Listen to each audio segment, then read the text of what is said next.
12.0 प्रस्तावना। पिछले कुछ सालों में यूरोपीय संघ ने अपने आर्थिक, राजनीतिक तथा सुरक्षा हितों को पूरा करने के लिए कई प्रकार के विदेश नीति यंत्रों का विकास किया है। इन विदेश नीति यंत्रों को इस तरह निर्मित किया गया है ताकि वे यूरोपीय अर्थव्यवस्था के विकास की गति को तेज कर सकें तथा यूरोपीय संघ को एक महत्वपूर्ण विश्व खिलाड़ी के रूप में उभरने में सहायता कर सकें। इस विदेश नीति का एक महत्वपूर्ण यंत्र पड़ोसी नीति नेबरहुड पॉलिसी का विस्तार है, जिसका उद्देश्य मुख्यतः यूरोपीय राज्यों के लिए साझे राजनीतिक तथा आर्थिक ढांचे का विकास करना है। बाजार विस्तार यूरोप से पार भी हो रहा है, जिसके परिणामस्वरूप चीन तथा जापान के साथ संबंधों में बढ़ोतरी की जा रही है। यूरोपीय संघ ने कई प्रकार के संविदात्मक कॉन्ट्रैक्चुअल संबंध विकसित किए हैं तथा चीन, जापान, रशिया तथा संयुक्त राज्य अमेरिका के साथ सामरिक स्ट्रैटेजिक भागीदारी भी स्थापित की है। इस इकाई में यूरोपीय संघ की विदेश नीति के 3 महत्वपूर्ण अंग आर्थिक संगठन, राजनीतिक सहयोग तथा मूल्यात्मक संगठन अर्थात प्रजातंत्र, मानवीय अधिकार, कानून का शासन, विवादों का शांतिपूर्ण हल तथा नागरिक समाज का विकास आदि हैं। संयुक्त राज्य अमेरिका, रशिया, चीन तथा जापान के साथ संबंधों के इन 3 मूल आधारों की इनकी चर्चा एवं व्याख्या करेंगे। 12.1 उद्देश्य। इस इकाई के अध्ययन के पश्चात आप निम्नलिखित विषयों को समझने के योग्य हो जाएंगे। राजनीतिक, विदेश नीति तथा आर्थिक सहयोग के संदर्भ में यूरोपीय संघ के संयुक्त राज्य अमेरिका के साथ संबंध है। सहयोग समझौता, साझी रणनीति तथा आर्थिक मामलों के संदर्भ में यूरोपीय संघ तथा रशिया के बीच संबंध है। यूरोपीय संघ तथा चीन के बीच विशेषतः राजनीतिक, व्यापारिक एवं आर्थिक संबंध तथा यूरोपीय संघ के जापान के साथ राजनीतिक, व्यापारिक तथा आर्थिक संबंध। 12.2 यूरोपीय संघ तथा संयुक्त राज्य अमेरिका। संयुक्त राज्य अमेरिका तथा यूरोपीय संघ का आपसी सहयोग, साझा राजनीतिक मिलमिलाप, साझे कूटनीतिक उपक्रमण, कॉमन डिप्लोमेटिक इनिशिएटिव्स तथा जनसाधारण के स्तर पर सामाजिक सांस्कृतिक संबंधों का इतिहास काफी पुराना है। संयुक्त राज्य अमेरिका के यूरोपीय संघ के साथ कूटनीतिक संबंध 1953 से चल रहे हैं। 12 फरवरी 2001 राजनीतिक संबंध। नवंबर 1990 के पराटलांटिक घोषणा ट्रांस अटलांटिक डिक्लेरेशन ने संयुक्त राज्य अमेरिका तथा यूरोपीय समुदाय के बीच संबंध सशक्त करने को औपचारिक रूप दिया।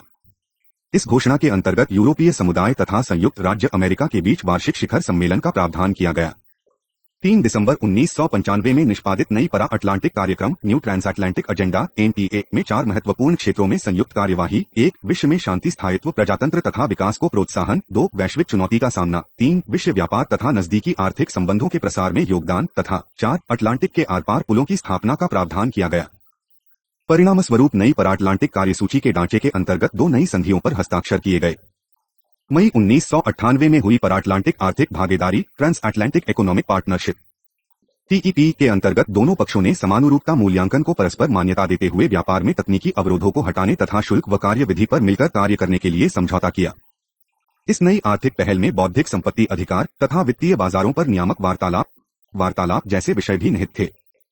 पराटलांटिक आर्थिक संगठन तथा सहयोग को बढ़ाने के लिए यूरोपीय संघ तथा संयुक्त राज्य अमेरिका में पहल को जून 2005 में आरंभ किया गया, ताकि अटलांटिक के आर पार आर्थिक संगठन को अधिक से अधिक क्षेत्रों में बढ़ाया जा सके तथा आर्थिक विकास की क्षमता को अधिकाधिक किया जा सके। 12 फरवरी 2002 विदेश नीति सहयोग अभिसरण तथा अपसरण। संयुक्त राज्य अमेरिका तथा यूरोपीय संघ के बीच विदेश नीति सहयोग का यूरोपीय आयोग के अध्यक्ष जोस मैनुएल बारोसो ने 9 फरवरी 2006 में जॉर्जटाउन विश्वविद्यालय में दिए भाषण में इन शब्दों में वर्णित किया: यूरोप को संयुक्त राज्य अमेरिका की आवश्यकता है और संयुक्त राज्य अमेरिका को यूरोप की। जब हम साझी आवाज में बोलते हैं तो कोई भी चुनौती बहुत बड़ी नहीं है। जब हम साझी आवाज में बोलते हैं तो हम वास्तव में अपरिहार्य इंडिस्पेंसेबल भागीदार हैं। इस संदेश का सारांश यह था कि दोनों मिलकर सच्चे अर्थों में विषय के अगुआ बन सकते हैं। इनके संभावित खतरे तथा सामरिक हित भी सांडो है, जैसे आतंकवाद का मुकाबला अथवा जनविनाश के हथियारों के प्रसार को रोकना। संयुक्त राज्य अमेरिका के साथ मिलकर यूरोपीय संघ ने बल्कान में मानवीय तथा संकटकालीन तथा पुनः निर्माण प्रयत्नों में सहायता प्रदान की है। अफगानिस्तान में कमजोर प्रजातांत्रिक शासन को बचाने के लिए दोनों विकास एवं पुनः निर्माण सहायता प्रदान कर रहे हैं। इसी तरह मिस्र, इजिप्ट तथा लेबनान में भी प्रजातांत्रिक प्रक्रिया का समर्थन करने के लिए दोनों मिलकर कार्य कर रहे हैं। मध्य पूर्व में शांति स्थापित करने का खाका तैयार करने वाले अंतर्राष्ट्रीय चतुष्क यूरोपीय संघ, रशिया तथा संयुक्त राष्ट्र संघ का सदस्य होने के नाते इजराइल तथा फिलिस्तीन के बीच झगड़ा समाप्त करने के प्रयत्नों में यूरोपीय संघ सीधे तौर से जुड़ा हुआ है। यूरोपीय संघ जहां शांति तथा फिलिस्तीनी राज्य की तैयारी का मुख्य दाता है, वहीं यह इजराइल का सबसे बड़ा व्यापारिक भागीदार भी है। संयुक्त राज्य अमेरिका तथा यूरोपीय संघ मिलकर मिलकर अफ्रीकी महाद्वीप में भी शांति तथा आर्थिक संगठन की प्रक्रिया में भी समन्वय कर रहे हैं और सबसे महत्वपूर्ण बात नाटो के सामूहिक संसाधनों एवं क्षमताओं तक यूरोपीय संघ की आसान पहुंच है और यह इनका प्रयोग उन क्षेत्रों में सहयोग के लिए भी कर सकता है जहां नाटो सैनिक दृष्टिकोण से भाग नहीं ले रहा होता। परंतु कई ऐसे विषय भी हैं जिन पर यूरोपीय संघ तथा संयुक्त राज्य अमेरिका के विचार मेल नहीं खाते, जैसे अंतर्राष्ट्रीय आपराधिक न्यायालय इंटरनेशनल क्रिमिनल कोर्ट तथा जलवायु परिवर्तन। जलवायु परिवर्तन के संदर्भ में जहां यूरोप ने क्योटो प्रोटोकॉल को स्वीकार कर लिया है, वहां संयुक्त राज्य अमेरिका ने इसे रह कर दिया है।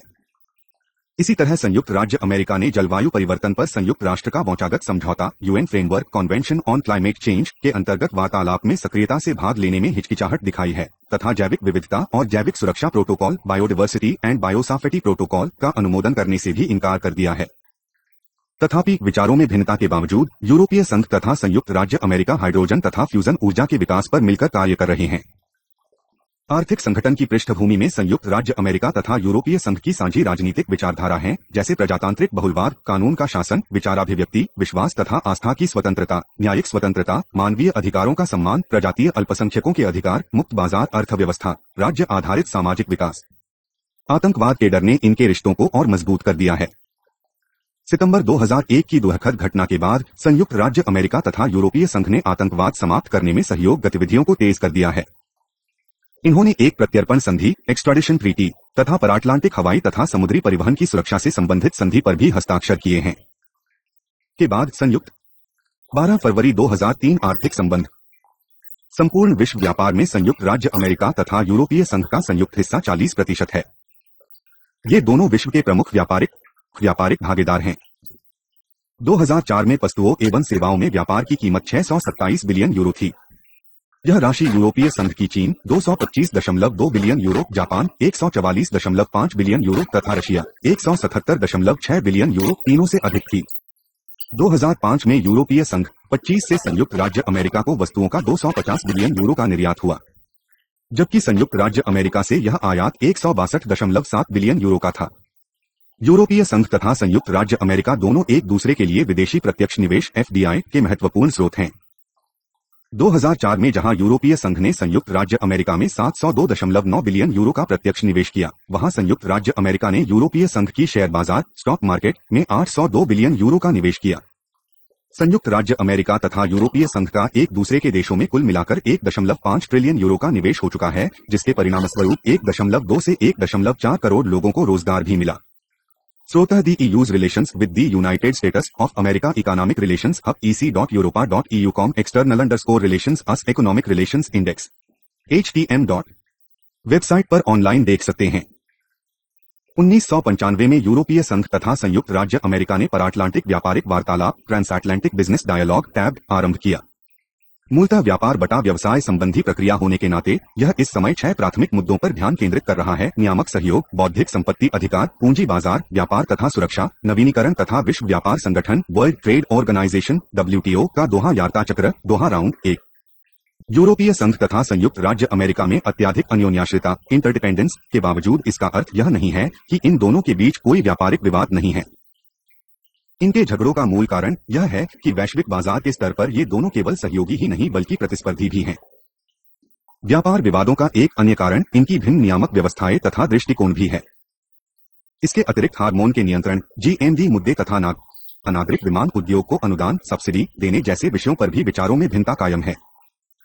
इसके अतिरिक्त यूरोपीय संघ सभी व्यापारिक मुद्दे विषय व्यापार संगठन के अंतर्गत विवाद निवारण प्रणाली डिस्प्यूट सेटलमेंट मैकेनिज्म के माध्यम से सुलझाने की इच्छुक है। 12.3 यूरोपीय संघ तथा रशिया। शीत युद्ध के दौरान रशिया तथा यूरोपीय समुदाय के बीच औपचारिक संबंध न्यूनतम थे। मास्को यूरोपीय समुदाय को संयुक्त राज्य अमेरिका के नेतृत्व वाले पश्चिमी गुट का कंबल एक आर्थिक संलग्न अपेंडागो मानता था। सोवियत संघ ने रोम की संधि 1967 का विरोध किया क्योंकि इसे उसने एक प्रतिभाग काउंटरवेट के रूप में देखा। 1960 के दशक में सोवियत संघ ने यूरोपीय समुदाय के साथ नजदीकी राजनीतिक तथा आर्थिक संबंध स्थापित करने के प्रयत्न किए। मिखाइल गोर्बाचेव द्वारा आरंभ किए गए ग्लासनोस्ट तथा पेरेस्ट्रोइका के परिणामस्वरूप सोवियत संघ USSR तथा यूरोपीय समुदाय में नजदीकी संबंधों की शुरुआत हो गई। यूरोपीय संघ के रशिया के साथ संबंध विशेषतः उत्तर शीत युद्ध काल में तथा पूर्व सोवियत संघ के बिखराव को यूरोपीय संघ की पठोसी तथा परिवर्धन एनलार्जमेंट नीतियों के संदर्भ में अध्ययन करने की आवश्यकता है। परस्पर हितों तथा तादामे के आधार पर यूरोपीय संघ पड़ोसी देश के साथ सहयोग का हाथ बढ़ाता है। इसमें पड़ोसी देशों में आर्थिक सुधार कार्यक्रमों को समर्थन देना, प्रजातांत्रिक शासन की स्थापना के राजनीति सुधार तथा उन देशों के नागरिकों के मानवीय अधिकारों को सम्मान देना शामिल है। यूरोपीय संघ की परिवर्धन नीति का मूल उद्देश्य नए राज्यों में स्थायित्व तथा समृद्धि का पोषण करना तथा रशिया के साथ नई दरार की उत्पत्ति को रोकना था। 12 मार्च 2001 भागीदारी तथा सहयोग समझौता। 1991 के विघटन के बाद रशिया के सामने अभूतपूर्व आर्थिक एवं वित्तीय संकट आ खड़ा हुआ। यूरोपीय संघ तथा रशिया के संबंधों का केंद्र बिंदु जून 1994 में हस्तांतरित भागीदारी एवं सहयोग समझौता partnership and cooperation agreement (PCA) है। परंतु इस भागीदारी एवं सहयोग समझौते को लागू होने में दिसंबर 1997 तक का विलंब हो गया, क्योंकि यूरोपीय संघ 1994 से 96 तक चले चेचन्या के युद्ध को लेकर चिंतित था। भागीदारी एवं सहयोग समझौता साझे नियमों तथा उद्देश्यों पर आधारित था, जैसे क अंतर्राष्ट्रीय शांति तथा सुरक्षा को बढ़ाया, ख प्रजातांत्रिक मानदंडों तथा राजनीति आर्थिक स्वतंत्रताओं को समर्थन, ग राजनीतिक, वाणिज्यिक, आर्थिक तथा सांस्कृतिक संबंधों को सुदृढ़ करने हेतु समानता एवं भागीदारी की भावना का निर्माण तथा घ अंततोगत्वा इवेंचुअल यूरोपीय संघ रशिया मुक्त व्यापार क्षेत्र की स्थापना। भागीदारी एवं सहयोग समझौते में व्यापक स्तर पर कई क्षेत्र निहित है, जैसे राजनीतिक वार्तालाप, वस्तुओं तथा सेवाओं में व्यापार, व्यवसाय तथा निवेश, वित्तीय तथा वैधानिक सहयोग, विज्ञान तथा प्रौद्योगिकी, शिक्षा तथा प्रशिक्षण, ऊर्जा, आणविक तथा अंतरिक्ष सहयोग, पर्यावरण, परिवहन, सांस्कृतिक तथा गैरकानूनी गतिविधियों को रोकने के लिए सहयोग। स्रोत http://ec.europa.eu/comn/external relations रशिया वेबसाइट पर ऑनलाइन देख सकते हैं। भागीदारी एवं सहयोग समझौते ने नियमित आदान प्रदान तथा यात्राओं के लिए कई संस्थागत ढांचों की भी स्थापना की, जैसे मंत्रिस्तर पर स्थायी नागेदारी परिषद, परमानेंट पार्टनरशिप काउंसिल, यूरोपीय संघ रशिया संबंधों के और विकास को सामरिक दिशानिर्देश देने के लिए राज्य सरकार के अध्यक्षों का अर्धवार्षिक विखर सम्मेलन, सहसाझेदारी अध्यक्षता पर आधारित संसदीय सहयोग समिति तथा राजनीतिक प्रशासकों तथा निदेशकों में नियमित विचार विमर्श। 12 मार्च 2002 रशिया पर साझी रणनीति। 1999 में यूरोपीय संघ ने रशिया के साथ साझी रणनीति common strategy on Russia (CSR) को स्वीकृति दी, जिसका उद्देश्य भागीदारी एवं सहयोग समझौते के आधार पर रशिया के साथ द्विपक्षीय संबंधों को रायत्त करना था। रशिया पर साझी रणनीति के प्रमुख उद्देश्य रशिया में प्रजातंत्र कानून का शासन तथा सार्वजनिक संस्थाओं का दृढ़ीकरण, साझे यूरोपीय आर्थिक एवं सामाजिक क्षेत्रों में रशिया का एकीकरण तथा साझी चुनौतियों का सामना करना, जैसे पर्यावरण, आणविक सुरक्षा तथा अपराध के विरुद्ध संघर्ष आदि था। रशिया पर साझी रणनीति के जवाब में रशिया के राष्ट्रपति Vladimir Putin president Vladimir Putin ने 1999 में ब्रसेल्स में यूरोपीय संघ व रशिया संघ के बीच संबंधों के विकास पर मध्यावधि रणनीति medium term strategy for the development of relations between the Russian federation and the EU 2000 से 2010 QM10 नाम से एक प्रापत्र प्रस्तुत किया। इस प्रापत्र में रशिया की स्वायत्तता पर बल दिया गया तथा रशिया के आंतरिक मामलों में यूरोपीय संघ के हस्तक्षेप को स्वीकार न करने को दोहराया गया। सन 2000 में यूरोपीय संघ रशिया सामरिक भागीदारी में दो विषय केंद्रीयभूत रहे हैं: 1 ऊर्जा वार्तालाप का आरंभ तथा 2 सुरक्षा तथा रक्षा के क्षेत्रों में नजदीकी सहयोग की संभावनाएं तलाश करना है। ऊर्जा वार्तालाप इस मान्यता पर आधारित थी कि ऊर्जा के क्षेत्र में व्यापार दोनों के लिए महत्वपूर्ण है। अगले 25 सालों में यूरोप की ऊर्जा की मांग में काफी वृद्धि हो जाएगी तथा रशिया के ऊर्जा क्षेत्र को सुधार तथा निवेश की आवश्यकता है। यूरोपीय संघ के साथ नागेदारी के रशिया के दृष्टिकोण में स्वयं यूरोपीय लोगों की क्षमताओं पर आधारित पार-यूरोपीय सुरक्षा अनुबंधों को प्रोत्साहित करना निहित है। यूरोपीय संघ ने राजनीतिक वार्तालाप का प्रयोग रशिया की नीति को मोल्डिया तथा दक्षिणी काउकासस के बीच विवाद को प्रभावित करने के लिए करने का प्रत्यय किया।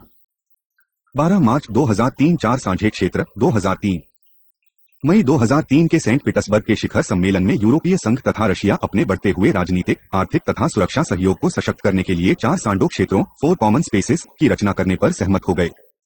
ये 4 क्षेत्र थे: साझा आर्थिक क्षेत्र कॉमन इकोनॉमिक स्पेस, इसका उद्देश्य यूरोपीय संघ तथा रशिया के बीच पर्यावरण तथा ऊर्जा में नियामक अभिकरण तथा सहयोग के माध्यम से संगठित बाजार की रचना करना है। इसके अंतर्गत होने वाली गतिविधियों व्यापार तथा निवेश को बढ़ावा देगी तथा परिवहन, उदाहरणतया रेलमार्ग, मोटर मार्ग आदि तथा दूर संचार के पार यूरोपीय नेटवर्क को प्रोत्साहित करेगी। स्वतंत्रता, सुरक्षा तथा न्याय का साझा क्षेत्र common space on freedom, security and justice, इसका उद्देश्य आतंकवाद तथा सीमा पार अपराध, नशीले पदार्थों की तस्करी आदि जैसी साझी चुनौतियों के लिए न्यायिक तथा पुलिस सहयोग को आसान बनाना है। बाहरी सुरक्षा पर साझा क्षेत्र common space on external security, इसका उद्देश्य विदेश नीति तथा सुरक्षा के क्षेत्र में सहयोग बढ़ाना तथा अंतर्राष्ट्रीय तथा क्षेत्रीय विवादों को संयुक्त राष्ट्र यूरोप में सुरक्षा एवं सहयोग संगठन organisation for security and cooperation in Europe OSCE तथा यूरोप की परिषद काउंसिल ऑफ यूरोप के ढांचों के अंतर्गत सुलझाना है। सुरक्षा सहयोग के इस साझे क्षेत्र में विवादों की रोकथाम, संकट प्रबंधन तथा विवादोपरांत पुनर्निर्माण जैसे विषय निहित हैं। 4. शोध, शैक्षणिक तथा सांस्कृतिक सहयोग में साक्षात क्षेत्र, common space on research, educational and cultural cooperation. यह विशेष रूप से आदान प्रदान कार्यक्रमों पर आधारित होगा। ऐसी आशा है कि इस क्षेत्र के माध्यम से आम जनता के स्तर पर आर्थिक तथा सांस्कृतिक संबंधों में वृद्धि होगी। 12 मार्च 2004 राजनीतिक तथा सुरक्षा संबंधी मामले। रशिया यूरोपीय संघ के पूर्वोन्मुख विस्तार से काफी चिंतित था जब मई 2004 में 10 केंद्रीय तथा पूर्वी यूरोपीय देशों को यूरोपीय संघ तथा नाटो में प्रवेश दे दिया गया। इस विस्तार में यूरोपीय संघ की सीमाएं रशिया के काफी नजदीक आ गई और अब रशिया की इसके साथ साझी सीमा है। विवादों की रोकथाम तथा विवादोपरांत पुनः निर्माण के क्षेत्र में यूरोपीय संघ चेचन्या में मानवीय अधिकारों की रक्षा करना चाहता है, बेलारूस का प्रजातांत्रिकरण चाहता है तथा दक्षिणी Caucasus, southern Caucasus, Nagorno Karabakh, South Ossetia, Abkhazia में झगड़े का शांतिपूर्ण तथा राजनीतिक हल बाहता है। आणविक हथियारों के क्षेत्र में यूरोपीय संघ यह प्रत्ययन कर रहा है कि पुराने सैनिक प्रतिष्ठापनों को नागरिक बटा असैनिक उत्पादन में परिवर्तित कर दिया जाए तथा आणविक हथियार निर्माण योग्य प्लूटोनियम को ध्वंस कर दिया जाए। इसी तरह रासायनिक हथियारों के क्षेत्र में भी यूरोपीय संघ की इच्छा है कि रशिया इस संपूर्ण बारूद को साझी विदेश और सुरक्षा नीति, common foreign and security policy (CFSP) के ढांचे के अंतर्गत निरस्त डायमाइन कर दे। रशिया तथा यूरोपीय समुदाय के बीच सहयोग का एक अन्य महत्वपूर्ण नीति ढांचा उत्तरीय विस्तार उपक्रमण द नॉर्दर्न डायमेंशन इनिशिएटिव है। जून 2000 में विकसित इस ढांचे से आशा थी कि यह यूरोपीय संघ तथा इसके सदस्य राज्यों के कार्यक्रमों का उत्तरी यूरोप, बाल्टिक राज्य तथा रशिया के साथ समन्वय तथा संपूर्णता में वृद्धि करेगा। इस संदर्भ में सहयोग के जिन क्षेत्रों को निहित किया गया वे हैं पर्यावरण तथा रिएक्टर सुरक्षा, अंतर्राष्ट्रीय अपराधों के विरुद्ध संघर्ष, सार्वजनिक स्वास्थ्य तथा ज्ञानप्रद समाज की स्थापना। यूरोपीय संघ तथा रशिया के बीच एक अन्य समस्या कालिनिनग्राद रीजन क्षेत्र है। यह क्षेत्र लिथुनिया तथा पोलैंड के क्षेत्रों में रशिया के बाकी क्षेत्र से पृथक हैं। इस संदर्भ में महत्वपूर्ण मुद्दों पर दोनों में सहमति है, जैसे वस्तुओं और सेवाओं का आवागम, नियंत्रित सीमाओं के अंतर्गत सीमा पार करना, गैरकानूनी गतिविधियों से निपटने के लिए सीमा शुल्क सहयोग, विशिष्ट आर्थिक क्षेत्रों के विकास से क्षेत्रीय विकास को प्रोत्साहन, ऊर्जा आपूर्ति तथा मूल ढांचे में विकास आदि। यूरोपीय संघ के सामने रशिया एक बड़ी चुनौती है। यूरोपीय संघ रशिया को यूरोपीय संघ का सदस्य बनने का न्योता न तो दे सकता है और नहीं देगा। उधर रशिया अभी यूरोपीय संघ की सदस्यता का इच्छुक भी नहीं है। 12 मार्च 2005 व्यापार तथा आर्थिक संबंध। यूरोपीय संघ रशिया का मुख्य व्यापारिक भागीदार है। रशिया के कुल आयात निर्यात का तीसरा हिस्सा यूरोपीय संघ के साथ है। जहां यूरोपीय संघ का रशिया से आयात का 60% खनिज तेल में व्यापार है, वहां इसका 40% निर्यात मशीनरी तथा परिवहन साजो सामान है। इसके अतिरिक्त यूरोपीय संघ ऊर्जा के क्षेत्र में रशिया पर काफी निर्भर है, विशेषतः प्राकृतिक गैस की आपूर्ति के क्षेत्र में। यूरोपीय संघ रशिया के बीच व्यापार का प्रमुख अंग ऊर्जा है। यूरोपीय संघ की रशिया को आर्थिक सहायता टैक्सेस के माध्यम से होती है, जो निजी निवेश, बैंकिंग तथा वित्तीय सुधारों, जिसमें कर प्रणाली, बाजार, बीमा, ऋणपत्र, लेखा परीक्षण, लेखा विधि शामिल हैं, को प्रोत्साहित करता है। 1998 से 99 की अवधि में रशिया ने यूरोपीय संघ के सदस्य राज्यों से लगभग 520 मिलियन यूरो की द्विपक्षीय वित्तीय सहायता प्राप्त की है। द्विपक्षीय वित्तीय सहायता क्षेत्रीय उपागम का अनुसरण करती है। जहां फिनलैंड, स्वीडन तथा डेनमार्क ने कालिनिनग्राद तथा उत्तर पश्चिमी रशिया पर ध्यान केंद्रित किया है और पर्यावरण, परिवहन तथा संचार को प्राथमिकता दी है, वहां ब्रिटेन, फ्रांस तथा जर्मनी की आर्थिक सहायता ने सामाजिक क्षेत्रों पर ध्यान केंद्रित किया है। इसके विपरीत यूरोपीय पुनर्निर्माण व विकास bank, European Bank for Reconstruction and Development EBRD, Russia में ठोस वित्तीय क्षेत्र, छोटे तथा मध्यम व्यवसाय, मूल ढांचे में विकास, बड़े उद्यमों के ढांचीय पुनः निर्माण का समर्थक है। द्विपक्षीय दाताओं तथा निजी सहयोग को मिलाकर यूरोपीय संघ का रशिया में लगभग 2.5 बिलियन यूरो का निवेश हो चुका है। 12.4 यूरोपीय संघ तथा चीन। यूरोपीय संघ की चीन नीति हितों के समादर तथा परस्पर विकास के विनियोजन पर आधारित है। क्षेत्रीय एवं बहुपक्षीय दोनों दृष्टिकोणों से व्यापार तथा आर्थिक सोच विचार इस भागीदारी के निर्माण का केंद्र बिंदु है। यूरोपीय संघ की वीन नीति के मूल उद्देश्यों में निहित एक, द्विपक्षीय तथा अंतर्राष्ट्रीय दोनों स्तरों पर चीन के साथ राजनीतिक वार्तालाप को व्यापक तथा गहरा बनाना और इसके स्तर को ऊंचा उठाना। 2, कानून के शासन तथा मानवीय अधिकारों का सम्मान करने वाले उन्मुक्त समाज की ओर चीन के परिवर्तन को समर्थन देना। 3, चीन को विश्व व्यापार व्यवस्था के अंतर्गत लाकर विश्व अर्थव्यवस्था के साथ इसके संगठन को प्रोत्साहित करना तथा चीन में चल रहे आर्थिक एवं सामाजिक सुधारों की प्रक्रिया को समर्थन देना। 4, चीन में यूरोपीय संघ की छवि को ऊंचा उठाना आदि है। The EU's relations with China http://ec.europa.eu/com/external relations China intro index.htm 12 अप्रैल 2001 राजनीतिक संबंध। यूरोपीय आयोग ने सबसे पहले 1995 में अपने संदेश दीर्घकालीन चीन यूरोप संबंधों की नीति a long term policy for China Europe relations में चीन तथा यूरोपीय संघ के संबंधों की दीर्घकालीन रणनीति स्पष्ट की।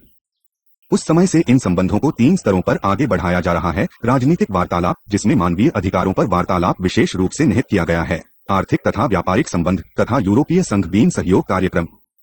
इसके बाद 1998 में चीन के साथ विस्तृत भागीदारी निर्माण building a comprehensive partnership with China के संदेश। 2001 में यूरोपीय संघ की चीन के प्रति सामरिक नीति 111998 के संदेश का कार्यान्वयन तथा बृहत्तर प्रभावशाली यूरोपीय संघ नीति के लिए भावी उपाय EU strategy towards China implementation of 1998 communication and further steps for a more effective EU policy के नाम से एक अन्य संदेश जारी किया गया। इसके अतिरिक्त यूरोपीय आयोग a maturing partnership shared interests and challenges in EU China relations के नाम से एक अन्य नीति पत्र तैयार किया, जिसे 13 अक्टूबर 2003 को यूरोपीय परिषद ने मंजूरी दे दी। हाल ही के वर्षों में 20 विभिन्न क्षेत्रों में क्षेत्रीय वार्तालाप यूरोपीय संघ तथा चीन के संबंधों का अभिन्न अंग बन गया है। इस वार्तालाप में पर्यावरण संरक्षण से लेकर विज्ञान तथा प्रौद्योगिकी तथा औद्योगिक नीति से लेकर शिक्षा एवं संस्कृति तक कई विषय सम्मिलित है। इनके जवाब में चीन ने यूरोपीय संघ पर अपना पहला नीति पत्र 13 अक्टूबर 2003 में प्रकाशित किया। अक्टूबर 2006 में यूरोपीय आयोग ने चीन के प्रति अपनी रणनीति को अपने संदेश EU China closer partners growing responsibilities में स्पष्ट किया। यह संदेश यूरोपीय संघ तथा चीन के संबंधों को वैश्विक आर्थिक एवं राजनीतिक शक्ति के रूप में पुनः उभरते हुए चीन के संदर्भ में आंकता है।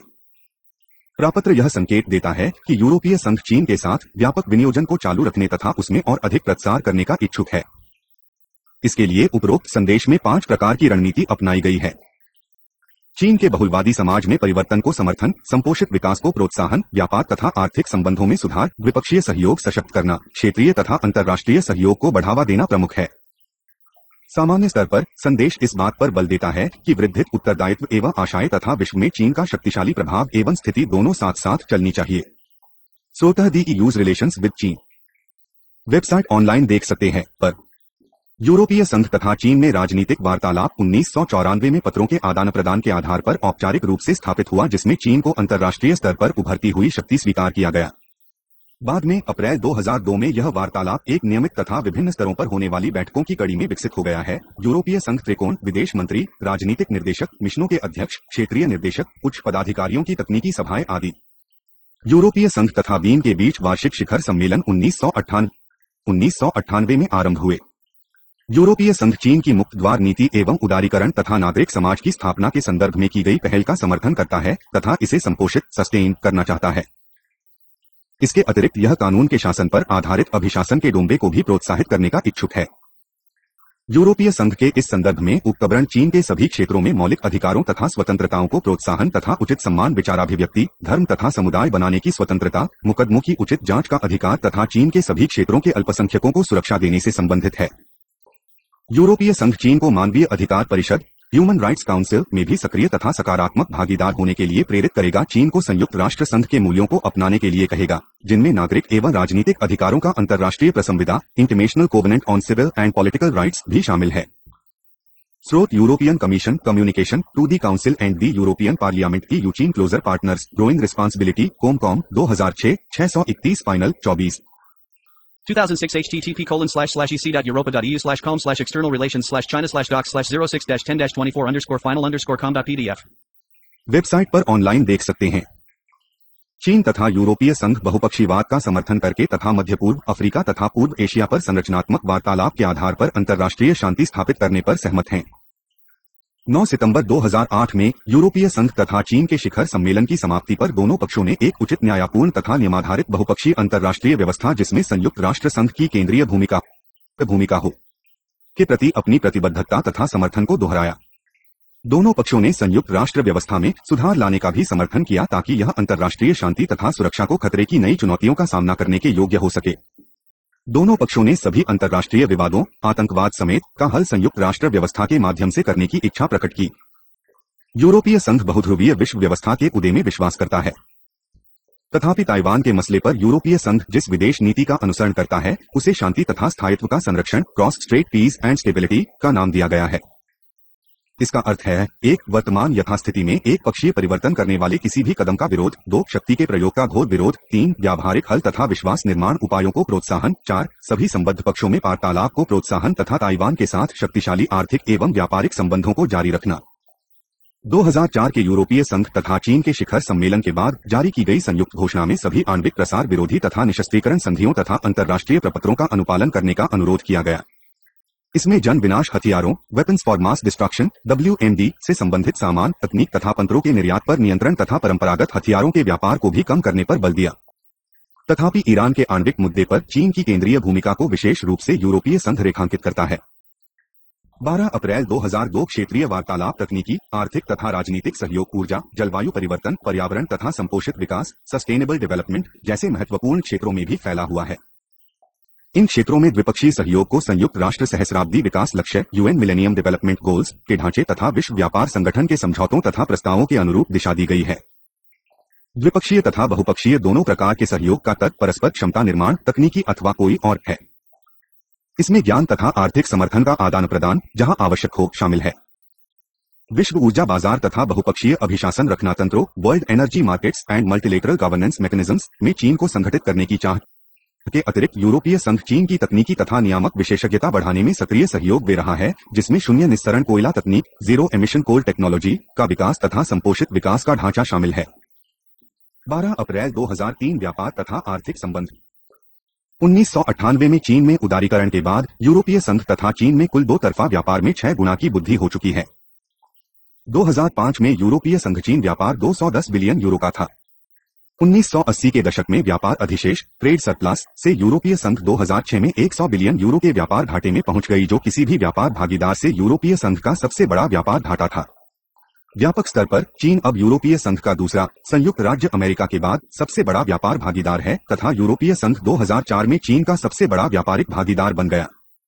हाल ही के वर्षों में यूरोप की कंपनियों ने चीन में ठोस रूप से निवेश किया है। पिछले 5 साल में विदेशी प्रत्यक्ष निवेश का यह प्रवाह औसतन $4 बिलियन रहा है, जिससे यूरोपीय संघ का कुल प्रत्यक्ष निवेश $35 बिलियन के लगभग पहुंच गया है। यूरोपीय संघ एक स्थायी तथा विकासशील चीन को यूरोप के नाजुक हित में मानता है। यूरोपीय आयोग का तर्क है कि चीन के स्थायी तथा मुक्त अर्थव्यवस्था में परिवर्तन में यूरोप का नाजुक हित है। यह इस बात को भी स्वीकार करता है कि चीन के निर्यात के लिए यूरोपीय बाजारों का मुक्त द्वार चीन के बेहतर विकास में महत्वपूर्ण भूमिका अदा करेगा। परंतु विकसित तकनीक, उच्च स्तरीय सामान तथा जटिल सेवाओं के लिए चीन के उभरते बाजार से यूरोप को भी खासा लाभ होगा। चीन से प्रतिस्पर्धात्मक कीमतों पर आयात से यूरोप के उपभोक्ता लाभ उठाते रहेंगे।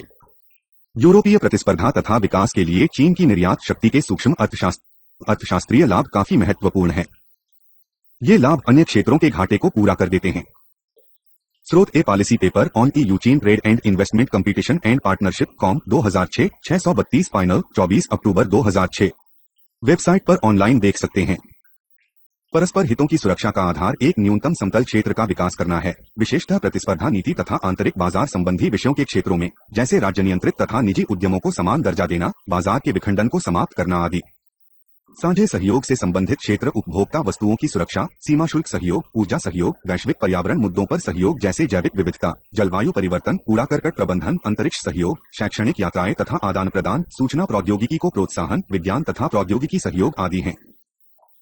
संपोषित विकास के लिए यूरोपीय संघ जहां एक तरफ चीन में आंतरिक सुधार तथा आर्थिक उदारीकरण का समर्थन करता है, वहीं दूसरी तरफ ऊर्जा सुरक्षा को ऊर्जा की मांग से कमी करके ऊर्जा कुशलता को बढ़ाकर हवा, बायोमास तथा बायो ईथन जैसे स्वच्छ एवं पुनः प्रयुक्त की जाने वाली ऊर्जा के प्रयोग, ऊर्जा मानदंडों को प्रोत्साहन तथा शून्य निस्सरण कोयला तकनीक के विकास एवं प्रयोग से होने वाली बचत के माध्यम से सुनिश्चित करना चाहता है। इसी तरह यूरोपीय संघ जलवायु परिवर्तन के क्षेत्र में भी चीन के साथ अपनी नियामक विशेषज्ञता साझी करता है। आर्थिक संबंधों का निर्माण परस्पर लाभ तथा सुविधाओं के आधार पर होता है। चीन के कुल विदेशी व्यापार में यूरोपीय संघ का हिस्सा 19% है। दूसरी तरफ चीन में व्यापार करने वाली कंपनियों पूंजी, ज्ञान तथा प्रौद्योगिकी लेकर आई हैं, जिन्होंने चीन को अपनी उत्पादक क्षमता बढ़ाने में सहायता की है। बदले में चीन के साथ व्यापार ने यूरोप में विकास तथा रोजगार में वृद्धि में सहायता की है, जैसे निर्यात में बढ़ोतरी, उच्च स्तरीय उत्पादों एवं सेवाओं में निरंतर विशिष्टीकरण तथा यूरोपीय संघ की कंपनियों की वैश्विक प्रतिस्पर्धा को सशक्त करना। 2000 से 2005 के बीच यूरोपीय संघ द्वारा चीन को निर्यात में 100% की वृद्धि हुई है, जो इसके संसार के अन्य देशों को निर्यात में सबसे अधिक रहा है। जहां तक निवेश का प्रश्न है, चीन के उत्पादों में कम लागत निवेश ने यूरोपीय कंपनियों को विश्व बाजार में प्रतिस्पर्धात्मक उत्तोलन कॉम्पिटिटिव लेवरेज प्राप्त करने में सहायता की है, जबकि दूसरी तरफ यूरोप में बीन द्वारा निर्मित मेड इन चाइना उत्पादों की पहुंच चीन के निर्यात प्रोत्साहन के लिए महत्वपूर्ण अर्थ रखती है। यूरोपीय संघ की चीन के साथ सहयोग की वर्तमान रणनीति 200206 के देश सामरिक पत्र कंट्री स्ट्रैटेजी पेपर 2002 से 2006 CSP में परिभाषित की गई है, जिसमें 3 क्षेत्रों पर ध्यान केंद्रित करने का प्रस्ताव किया गया। संपोषित आर्थिक विकास सुनिश्चित करने के लिए सामाजिक एवं आर्थिक सुधार प्रक्रिया तथा गरीबी के विरुद्ध संघर्ष का समर्थन, चीन का विश्व अर्थव्यवस्था में एकीकरण, विश्व व्यापार संगठन की प्रतिबद्धताओं को लागू करने के विशेष संदर्भ में पर्यावरण विनाश को रोकना, प्राकृतिक वातावरण का संरक्षण, पर्यावरणीय संबंधी सोच विचार को अन्य नीति क्षेत्रों के साथ जोड़ना, द्रुत आर्थिक विकास के संदर्भ में पर्यावरण संरक्षण तथा सामाजिक विकास में संतुलन बनाए रखने के लिए कार्यवाही का समर्थन और श्रेष्ठ अभिशासन, प्रजातंत्र तथा मानवीय अधिकार संबंधित नीतियों के प्रोत्साहन के माध्यम से कानून के शासन एवं मानव अधिकारों का सम्मान करने वाले उन्मुक्त समाज में परिवर्तन को समर्थन देना। 2002 से 2006 देश के सामरिक पत्र के अंतर्गत चीन के साथ सहयोग पर लगभग 250 मिलियन यूरो का खर्चा हुआ। स्रोत दी यूज रिलेशंस विद चीन ऑनलाइन देख सकते हैं वेबसाइट पर। 12 अप्रैल 2004 निष्कर्ष। यूरोपीय संघ तथा चीन का संबंध उनकी घरेलू आवश्यकताओं की पूर्ति तथा अंतर्राष्ट्रीय स्तर पर नाजुक शक्ति संतुलन की आवश्यकता पर आधारित है। एक व्यापक सामरिक भागीदारी का विकास करने के लिए दोनों इन संबंधों को और घनिष्ठ करने के इच्छुक हैं। यूरोपीय संघ अनिवार्यता चीन की बाजार अर्थव्यवस्था, कानून के शासन तथा प्रजातांत्रिक जवाबदेही की दिशा में आंतरिक परिवर्तन करना चाहती है, इस आशा के साथ कि चीन एक अंतर्राष्ट्रीय कानूनों का सम्मान करने वाला उत्तरदायी तथा विश्व स्तरीय अंतर्राष्ट्रीय खिलाड़ी बन सके। यूरोपीय संघ तथा चीन की सामरिक साझेदारी में 3 प्रकार की समस्याएं हैं। यूरोपीय संघ द्वारा हथियारों पर लगाए गए प्रतिबंध को हटाना, मानवीय अधिकार तथा चीन को बाजार अर्थव्यवस्था का दर्जा देना। हाल के वर्षों में यूरोपीय राज्य उत्पादन के क्षेत्र में चीन की कुशलता के कारण यूरोपीय संघ अपने देशों में हुई बेरोजगारी से काफी चिंतित भी रहे हैं। 12.5 यूरोपीय संघ तथा जापान भी यूरोपीय संघ का महत्वपूर्ण व्यापारिक भागीदार है। जापान तथा यूरोपीय संघ दोनों प्रमुख आर्थिक शक्तियां हैं। अंतर्राष्ट्रीय अर्थव्यवस्था में बेहतर स्थान बनाए रखने के लिए दोनों मधुर संबंधों के इच्छुक हैं। 12 मई 2001 राजनीतिक संबंध। यूरोपीय संघ तथा जापान के संबंध 18 जुलाई 1999 के हेग घोषणा हेग डिक्लेरेशन पर आधारित हैं, जिसमें राजनीतिक तथा आर्थिक संबंधों के संबंध में निम्न विशेषताओं का वर्णन किया गया है। सभी अंतर्राष्ट्रीय तथा क्षेत्रीय तनावों का संयुक्त राष्ट्र संघ के अंतर्गत समझौतों द्वारा हल। स्वतंत्रता, प्रजातंत्र, कानून का शासन, मानवीय अधिकार तथा बाजार अर्थव्यवस्था पर आधारित सामाजिक बटा आर्थिक व्यवस्था की स्थापना। आणविक तथा परंपरागत हथियारों के व्यापार में कमी करना। विश्व अर्थव्यवस्था तथा व्यापार के स्वस्थ विकास के लिए सहयोग को आगे बढ़ाना, विशेषतः मुक्त बहुपक्षीय व्यापार व्यवस्था को और अधिक सशक्त करना। संरक्षणवाद तथा एक वर्षीय उपायों को रद्द करना। व्यापार तथा निवेश में गट तथा OECD के नियमों को लागू करना। दोनों पक्षों के बाजारों तक समान पहुंचे तथा इस संदर्भ में व्यापार तथा निवेश के प्रसार में बाधा डालने वाले ढांचे तथा अन्य अवरोधों को तुलनात्मक अवसरों की उपलब्धि के आधार पर हटाना तथा पारराष्ट्रीय चुनौतियों का मिलकर सामना करना। इनमें पर्यावरण, ऊर्जा तथा संसाधनों का संरक्षण, आतंकवाद, अंतर्राष्ट्रीय अपराध तथा नशीले पदार्थों से संबंधित आपराधिक गतिविधियों जैसे विषय निहित किए गए। उपरोक्त विषयों पर होने वाली प्रगति की निरंतर जांच करने के लिए परस्पर नियमित यात्राओं, यूरोपीय परिषद के अध्यक्ष, यूरोपीय आयोग के अध्यक्ष तथा जापान के प्रधानमंत्री के बीच वार्षिक शिखर सम्मेलन तथा इसके बाद विदेश मंत्रियों एवं राजनीतिक निर्देशकों के बीच अर्धवार्षिक बैठकों का प्रावधान किया गया है। इन सभी बैठकों का उद्देश्य प्रमुख अंतर्राष्ट्रीय तथा क्षेत्रीय मुद्दों पर साझी समझ तथा संयुक्त नीति उपक्रमण तथा कार्यवाही को सुसाध्य बनाना है। राजनीतिक संबंधों को मुख्यतः दोनों को विश्व के प्रमुख आर्थिक शक्तियों के रूप में उभरने के दृष्टिकोण से निर्देशित किया गया है, ताकि इसके परिणामस्वरूप इनका अंतर्राष्ट्रीय राजनीतिक प्रभाव भी बढ़ सके। स्रोत दी EU relations with Japan introindex.htm website पर ऑनलाइन देख सकते हैं।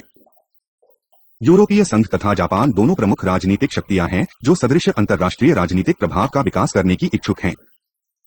इनके राजनीतिक सहयोग को और अधिक बढ़ाने के निश्चय ही अच्छे अवसर हैं, जैसे अंतर्राष्ट्रीय संस्थाओं में मिलकर काम करना।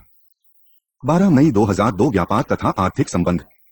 जापान यूरोपीय संघ का 5वां सबसे बड़ा निर्यात बाजार है तथा जापान के लिए यूरोपीय संघ दूसरा सबसे बड़ा बाजार है। इन दोनों के बीच व्यापार संबंध आपसी मान्यता प्राप्त समझौते म्यूचुअल रिकॉग्निशन एग्रीमेंट MRA पर आधारित हैं, जो 1 जनवरी 2002 को लागू हुआ।